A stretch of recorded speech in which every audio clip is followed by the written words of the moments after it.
இருக்கக்கூடாது.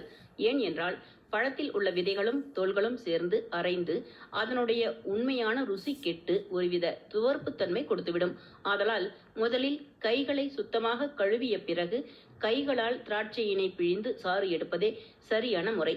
திராட்சை சாற்றினை மெல்ல மெல்ல குடிக்க வேண்டும். இதனால் கிடைக்கும் நன்மைகள் குறித்து இப்பொழுது பார்க்கலாம். உடலில் உள்ள கெட்ட நீர், கபம், வாயு, சளி, குடல் கழிவுகள், உப்புகள் ஆகியவற்றை கரைத்து வெளியேற்றும். திராட்சையில் உள்ள குளுக்கோஸ் உயர்ந்த தரம் கொண்டது. இது சர்க்கரை நோயாளிகள் எடுத்துக்கொள்ளும் போது நல்ல சர்க்கரையாக மாறி உடலுக்கு புத்துணர்ச்சியை கொடுக்கின்றது. நிற திராட்சையை விட கருப்பு நிற திராட்சையில் மருத்துவ பண்புகள் அதிகம் நிறைந்துள்ளன. கருப்பு திராட்சை பழங்களில் vitamin A, vitamin B6, vitamin C, vitamin K, calcium, இரும்புச்சத்து, potassium, magnesium, phosphorus, selenium, folic அமிலம் போன்ற இன்னும் பல ஊட்டச்சத்துக்கள் நிறைந்துள்ளன. திராட்சை பழங்களை வாங்கியவுடன் 1 மணி நேரமாவது கல்லுப்பு மற்றும் மஞ்சள் தூள் கலந்த நீரில் ஊற வைத்து நன்கு நீரால் கழுவிய பிறகு உட்கொள்வது முக்கியம். அப்போதுதான் அதன் மேற்புறம் இருக்கும் ரசாயனத்தன்மை நீங்கிவிடும். திராட்சை பழங்களை சாப்பிடும் பொழுது அதன் விதைகளை எரிந்து விடுகிறோம். ஆனால் விதைகளோடு சேர்த்து சாப்பிடும் பொழுதுதான் உடலிற்கு அதிக நன்மைகள் கிடைப்பதுடன் பல நோய்களையும் எளிதில் குணப்படுத்த உதவும். கருப்பு திராட்சையில் இருக்கக்கூடிய ரெஸ்வெட்ரால் இன்சுலின் சுரப்பியை அதிகரிக்கும். இதனால ரத்தத்துல சர்க்கரையோட அளவு சரியான அளவுல மெயின்டைன் ஆகுது. மேலும் இதுல கிளைசமிக் இண்டெக்ஸ் அளவு ரொம்பவே கம்மின்றதால சர்க்கரையோட அளவு ரத்தத்துல அதிகமா சேர்றதையும் தடுக்கும். அடிக்கடி கருப்பு திராட்சையை சாப்பிட்டு வரவங்களோட மெமரி பவர் இன்க்ரீஸ் ஆகுறதாவும் சொல்றாங்க.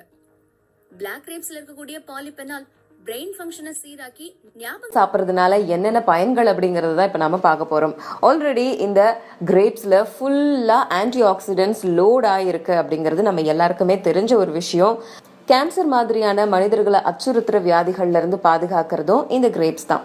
ஸோ இது மட்டும் இல்லாம இந்த கிரேப்ஸ் வேற என்னென்னலாம் பண்ணுது அப்படின்னு பார்த்தா உங்களோட ஸ்கின் ப்ராப்ளம்ஸ்ல இருந்து உங்களை ப்ரிவென்ட் பண்ணுது.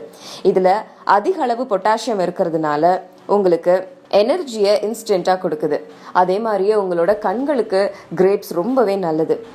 உங்களோட பிரெயினை பூஸ்ட் பண்ணி உங்களை நல்லா யோசிக்க வைக்குது. அண்ட் அதே மாதிரியே முட்டி வலி இல்லைன்னா போன் ப்ராப்ளம் இருந்துச்சு அப்படின்னா அதுக்கும் கிரேப்ஸை நீங்க அதிக அளவில் எடுத்துக்கிட்டீங்க அப்படின்னா இந்த ப்ராப்ளம்ல இருந்து வெளியில வந்துடலாம். சாறு எடுக்கக்கூடாது. ஏன் என்றால் பழத்தில் உள்ள விதைகளும் தோள்களும் சேர்ந்து அரைந்து அதனுடைய உண்மையான ருசி கெட்டு ஒருவித துவர்ப்புத்தன்மை கொடுத்துவிடும். ஆதலால் முதலில் கைகளை சுத்தமாக கழுவிய பிறகு கைகளால் திராட்சையினை பிழிந்து சாறு எடுப்பதே சரியான முறை. திராட்சை சாற்றினை மெல்ல மெல்ல குடிக்க வேண்டும். இதனால் கிடைக்கும் நன்மைகள் குறித்து இப்பொழுது பார்க்கலாம். உடலில் உள்ள கெட்ட நீர், கபம், வாயு, சளி, குடல் கழிவுகள், உப்புகள் ஆகியவற்றை கரைத்து வெளியேற்றும். திராட்சையில் உள்ள குளுக்கோஸ் உயர்ந்த தரம் கொண்டது. இது சர்க்கரை நோயாளிகள் எடுத்துக்கொள்ளும் போது நல்ல சர்க்கரையாக மாறி உடலுக்கு புத்துணர்ச்சியை கொடுக்கின்றது. ஆஸ்துமா நோயை குணப்படுத்தும் தன்மை கொண்டது திராட்சைச்சாறு. இந்த பழம் சேர்த்து கொள்ளாமல் ஆஸ்துமா நோயை குணப்படுத்துவது என்பது முடியாத காரியம். இருதயத்தை பாதுகாத்துக் கொள்ளும் தன்மை கொண்டது. இருதய இரத்த குழாய் அடைப்பு நோயாளிகள், பைபாஸ் சர்ஜரி செய்து கொண்டவர்கள் கண்டிப்பாக இந்த பழத்தினை சாப்பிட வேண்டும். கர்ப்பப்பை கோளாறு கொண்ட பெண்கள் இந்த பழத்தினை எடுத்துக்கொண்டால் அது சம்பந்தப்பட்ட நோய்கள் அனைத்தும் நீங்கும். உடல் வளர்ச்சி குறைந்தவர்கள், உடல் பலகீனம் உள்ளவர்கள், தோல்வியாதி, மூட்டு வலி, மூட்டு வீக்கம் ஆகிய பிரச்சனை கொண்டவர்கள் இதனை தொடர்ந்து சாப்பிட்டு வர விரைவில் நிவாரணம் அடையலாம். அடுத்து இந்த திராட்சை விதையில் உள்ள மிரள வைக்கும் சத்துக்கள் பட்டியலை பார்க்கலாம்.